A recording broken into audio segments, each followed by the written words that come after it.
Buenas tardes, compañeros y compañeras. A nombre de la Secretaría Estatal de Morena Jóvenes y su coordinación en esta ciudad, les damos la más cordial bienvenida y les agradecemos de antemano su importante presencia. Les queremos recordar que tenemos la mesa de afiliación para los que gusten integrarse a Morena. La mesa se encuentra en la parte de atrás. Asimismo, recordarles que la Casa del Movimiento de Coatzacoalcos tiene las puertas abiertas para ustedes en Zamora 502B. Como parte de nuestra tarea de acercar a los ciudadanos a una visión plural e informada de los problemas de la nación y en el ánimo de caminar juntos hacia una patria nueva, tenemos el gusto de presentar a nuestro invitado de hoy. Es licenciado en Sociología por la Universidad Autónoma de México. Ha participado en la política desde su juventud, siempre enarbolando las causas más justas de nuestro país. Fue diputado federal en la legislatura pasada, desempeñando un valiente y acertado papel, siempre del lado del pueblo. Actualmente continúa con su actividad política, recorriendo todo el país, misma que compagina con la venta de libros. Un hombre consecuente, compañero y amigo de izquierda, el licenciado Gerardo Fernández Noroña.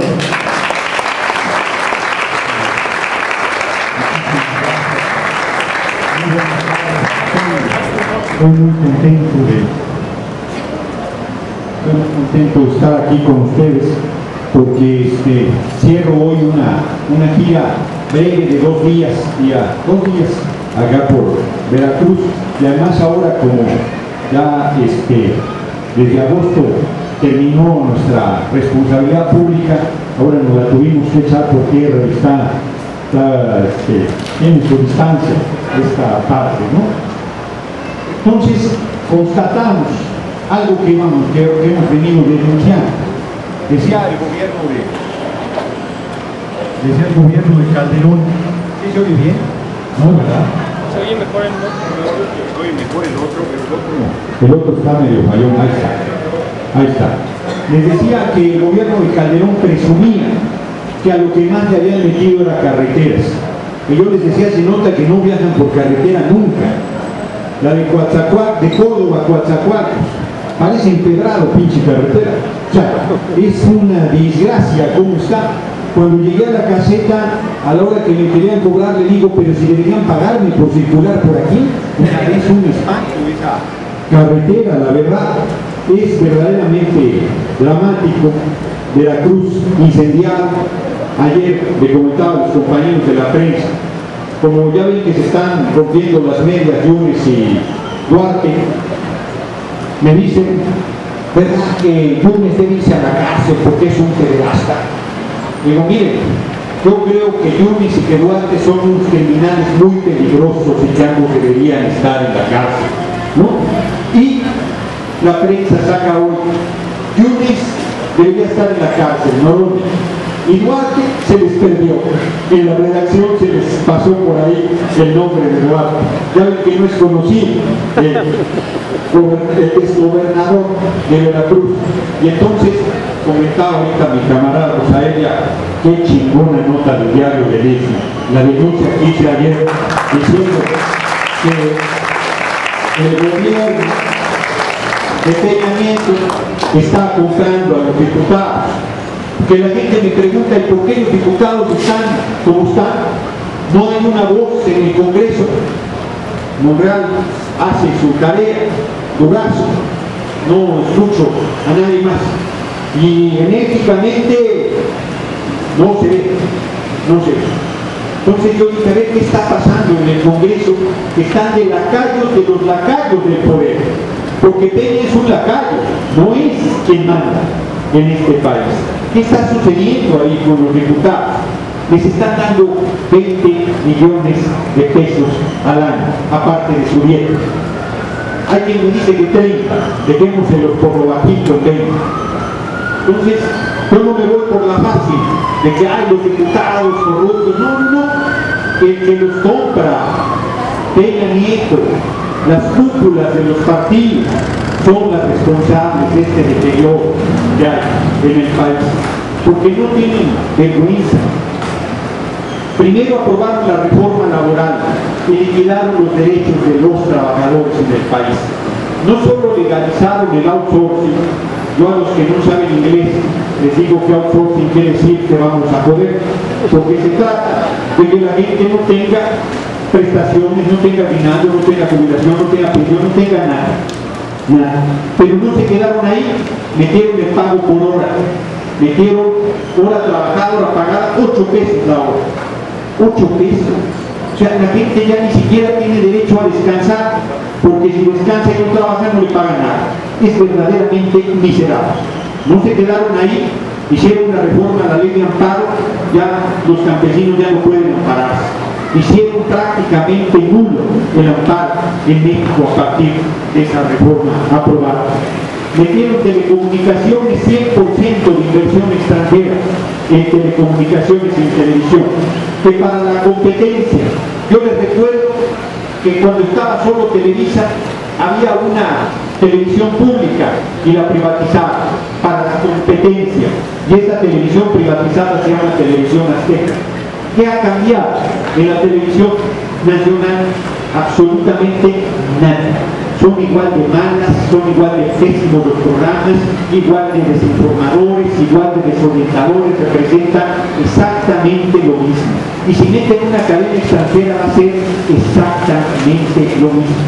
No hay una televisión pública, no hay una radio pública, no hay radio comunitaria, no hay nada que sea realmente de utilidad para la gente. Metieron la reforma, bueno, este martes acaban de aprobar privatizar las playas del país. Dice el desvergonzado de Beltrones que es para darle certidumbre jurídica a los extranjeros que tienen propiedades en las playas y en las fronteras.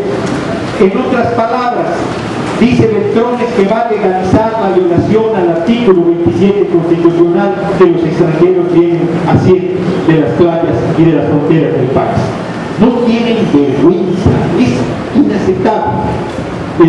Los que santo ya ni siquiera va a poder uno pasear por la playa, que era de los pocos placeres gratuitos que quedaban. Al rato hasta darle gusto al gusto lo van a cobrar también. Es verdaderamente increíble lo que viene haciendo. Por eso estamos convocando el 5 de mayo, de mañana en 8, que es una fecha muy importante. Estamos convocando a una protesta que nadie me puede decir que no le va a gustar, porque estamos convocando a que tomemos las playas del país el domingo 5 de mayo, que nos vayamos a la playa, y si hay una playa aquí que esté en manos de algún hotel extranjero, a esa playa vayamos y ese día estemos haciendo la nuestra y pongamos banderas y todo lo que se les ocurra hacer como una manera de decir que no estamos de acuerdo en la entrega de las playas del país a los extranjeros. Porque como decía Juárez, si no tenemos la fuerza, yo creo que sí la tenemos, pero si no tuviéramos la fuerza para parar todos estos atropellos, por lo menos que quede testimonio de que hubo un grupo de hombres y mujeres que estuvimos en desacuerdo, que estuvimos planteando y denunciando el atropello, para que otros, a lo mejor con mejores condiciones, vengan y echen atrás el abuso que se está realizando. Van por el IVA alimentos y medicinas, van por el IVA a libros. Como Peña Nieto no lee, no ha leído un libro en su vida, quiere que todo el país no lea nada. Como odia los libros, le parece un asunto menor que tenga IVA el costo de los libros. De por sí están muy caros, de por sí no llegan a la mayoría de las poblaciones del país, de por sí la gente no está leyendo, que es uno de los problemas y de las tragedias que hay en el país, que además le ponen IVA, más alejan la lectura de la gente.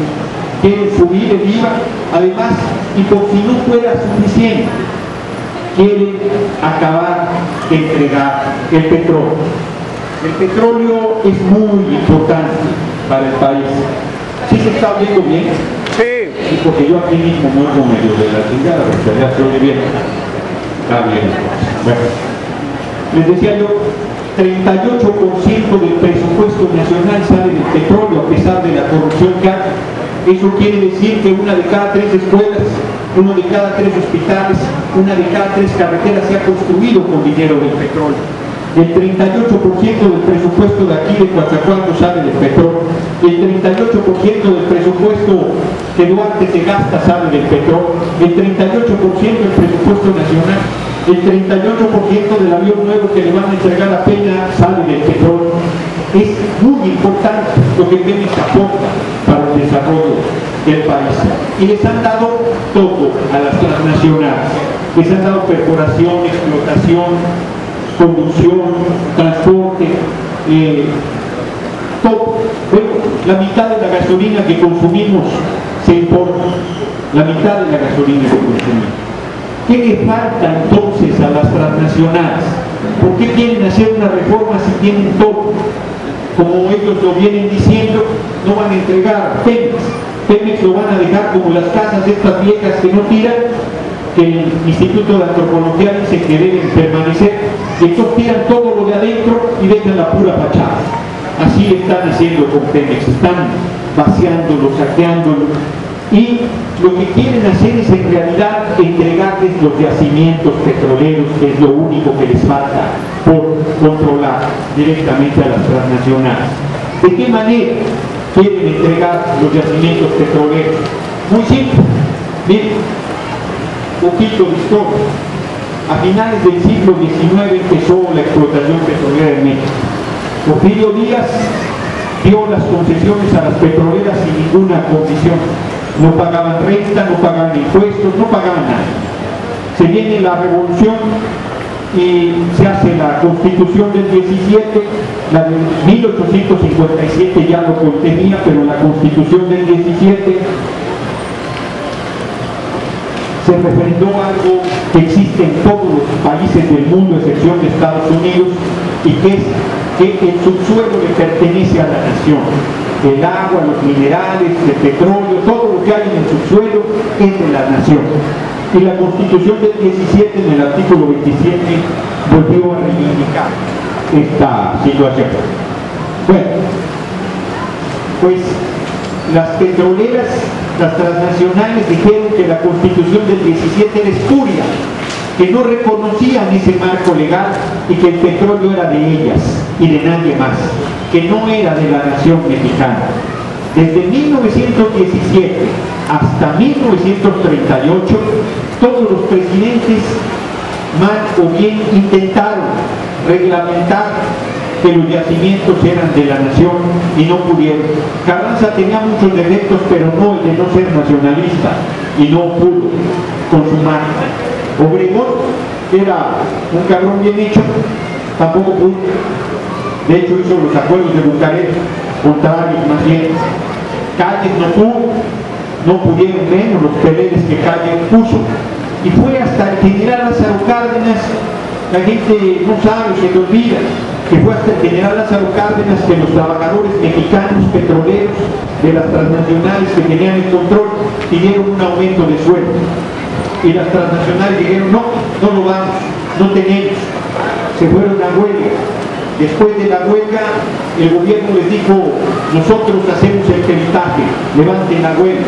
Los trabajadores aceptaron el peritaje y la Junta Federal de Conciliación y Arbitraje dijo, sí procede el aumento salarial. Y las petroleras dijeron, no lo damos.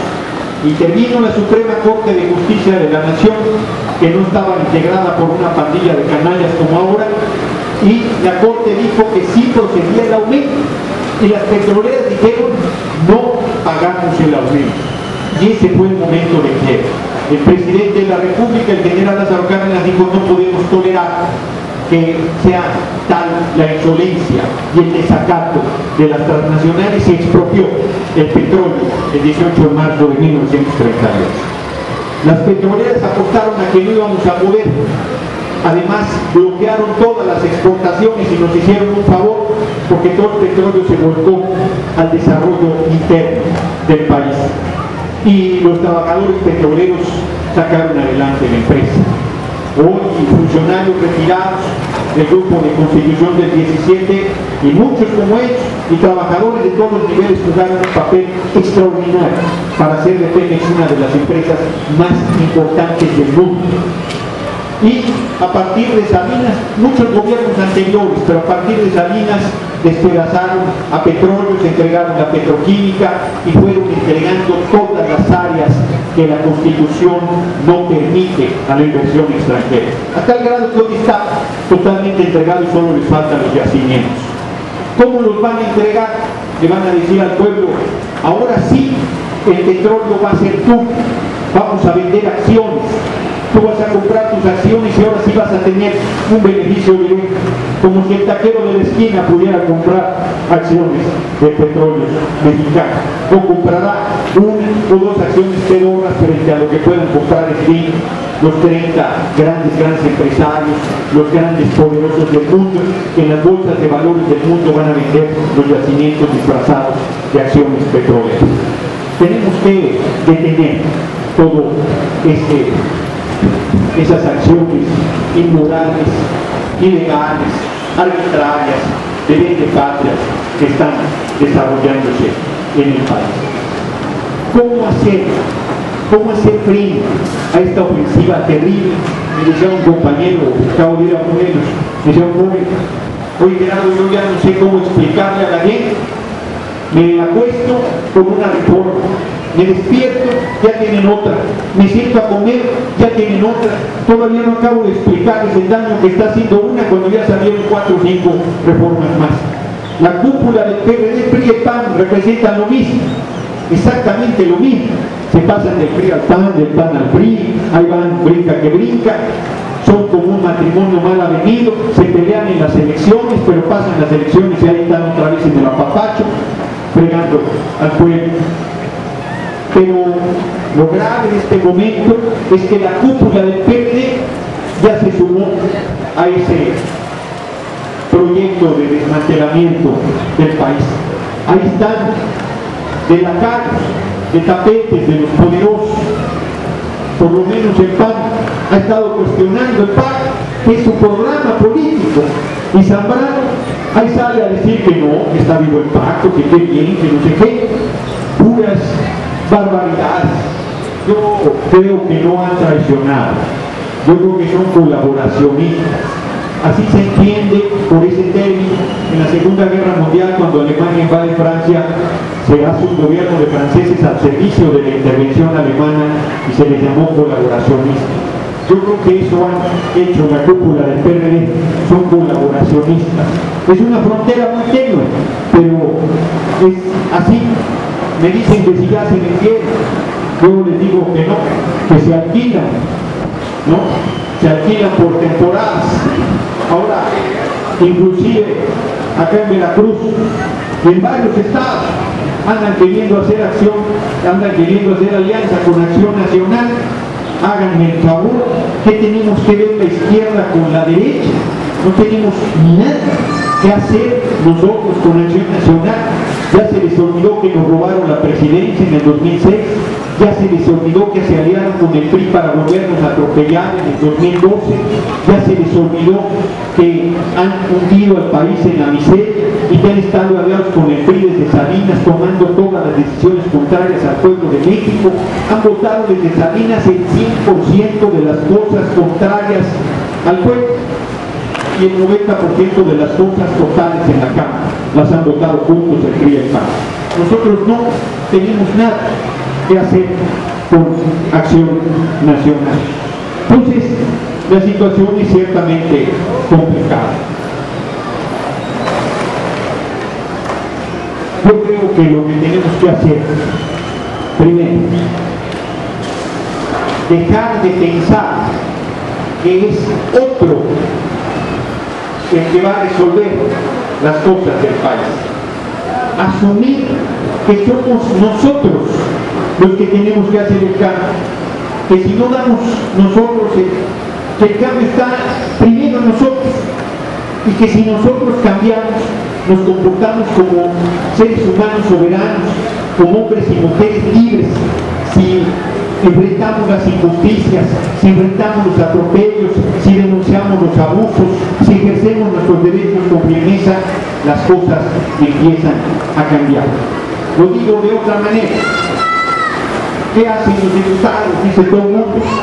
Yo creo que a estas alturas las evidencias son claras, que de la Cámara de Diputados solo podemos esperar cosas en contra del pueblo.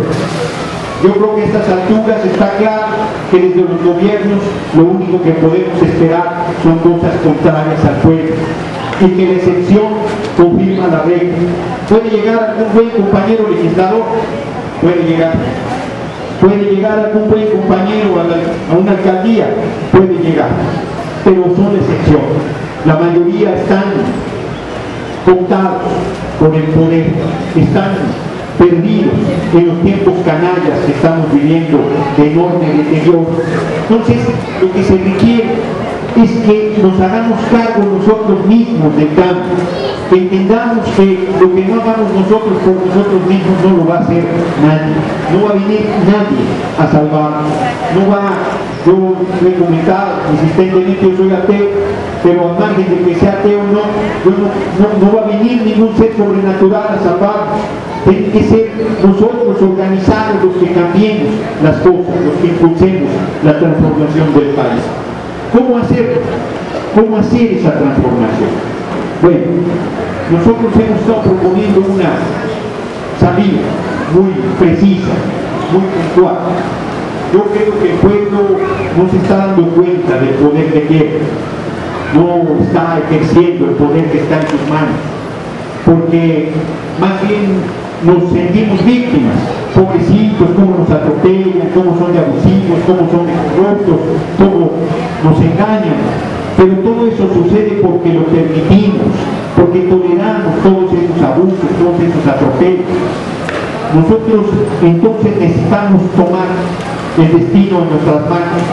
¿De qué manera lo estamos planteando?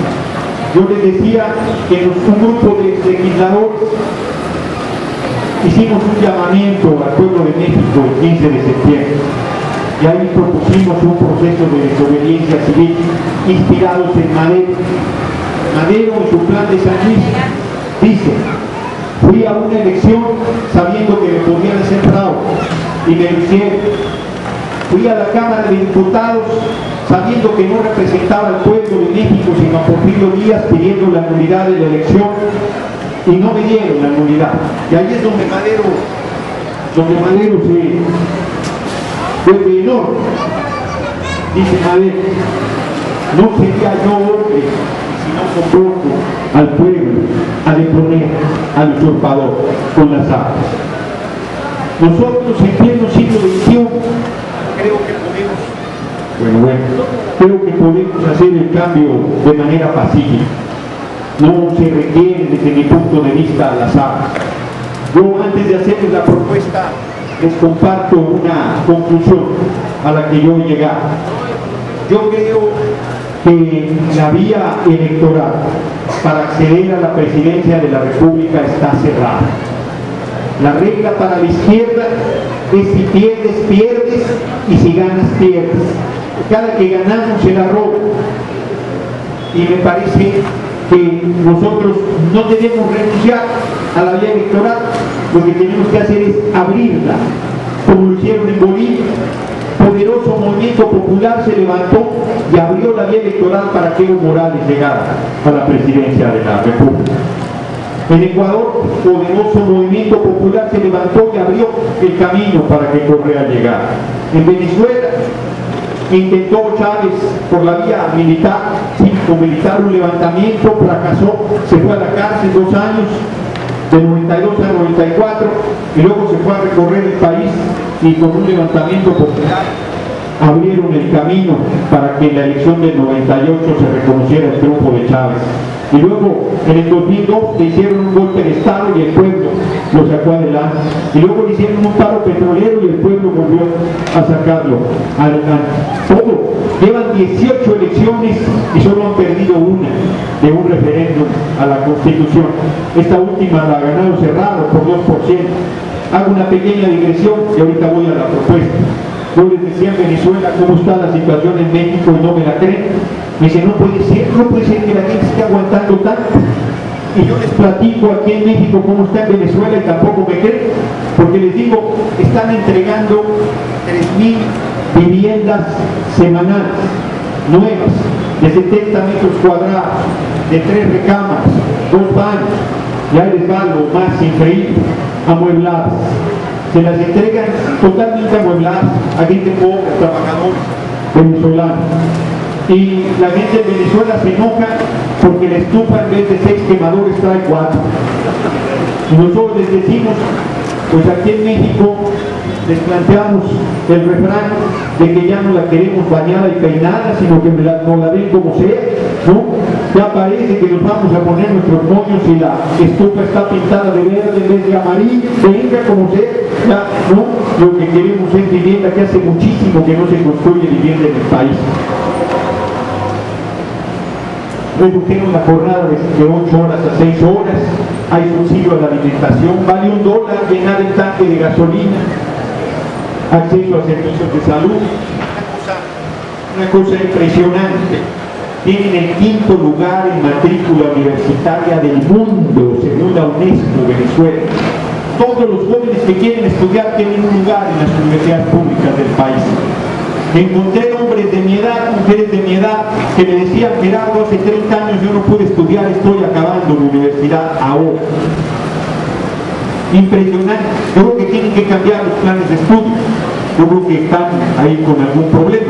Porque a pesar de todos estos logros de la revolución bolivariana, solo con 2% de diferencia ganar, solo con 2%. Era como para que hubieran arrasado. Y no se dan cuenta todo lo que han logrado, todo lo que han avanzado y que van en sentido contrario. Entonces, aquí estamos viendo cómo siguen pasando por encima de la gente. Los medios de comunicación mucho tuvieron que ver en el resultado en Venezuela. Hay televisoras privadas que se comportan como Televisa y como Televisión Azteca, mintiendo permanentemente. Y Capriles, que es un canalla, dijo que era el heredero de Chávez, dijo que iba a mantener los programas sociales, dijo que iba a hacer todo lo que venía haciendo la revolución, y un sector de la población que se lo creyó. El primer día después de la elección hubo 7 muertos asesinados por la derecha. Quemaron 2 oficinas del Partido Socialista Unificado de Venezuela, atacaron 8 hospitales públicos. A nosotros desde el 2006 nos dicen violentos, y como dicen Andrés Manuel, hemos roto un cristal, un vidrio lo hemos roto, y nos dicen violentos, y la derecha mató a 9 personas y están tan capaces. Imagínense que hubiera habido 9 muertos por las protestas nuestras del 2006 o del 2012, ya estaríamos refugiados en la cárcel, no nos darían ni el sol siquiera, porque no perdonarían una cosa así. De allá la derecha tan tranquila hace barbaridad en México, como lo hace en todos los lugares. Vuelvo a México entonces. Yo creo, estoy convencido de... Vamos a dejar que pase tiempo.